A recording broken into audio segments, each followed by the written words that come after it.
Audio Jungle.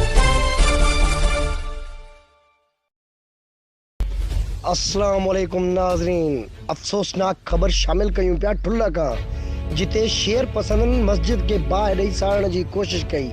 वॾी तादाद में पाक किताब पिण शहीद थी विया आहिनि।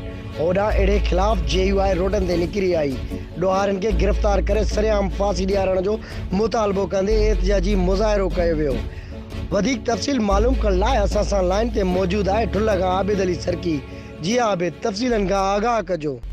जी बिल्कुल, मां अव्हांखे ॿुधाईंदो हलां। ठुल में JUI पारां एहतिजाजी मुज़ाहिरो।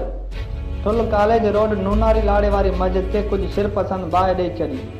बाहि लॻण सबबि मस्जिद में मौजूद क़ुरान पाक शहीद थी विया।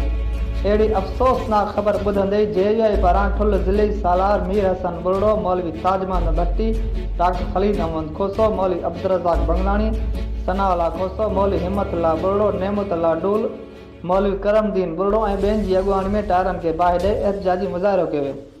ऐं ठुल पुलिस खां मुतालबो कंदे मुज़ाहिरीन चयो त मस्जिद शरीफ़ में कलाम पाक खे शहीद करण वारनि शिरपसंद अनासर खे जल्द अज जल्द गिरफ़्तार करे खेनि कानून जे कटहरे में आंदो वञे ऐं खेनि कानून मुताबिक़ सज़ा ॾी वञे। ॿी सूरत में एहतिजाज जो दायरो वधायो वेंदो। जी वॾी महिरबानी आबिद अली सरकी तफ़सीलनि खां आगाह करण ते।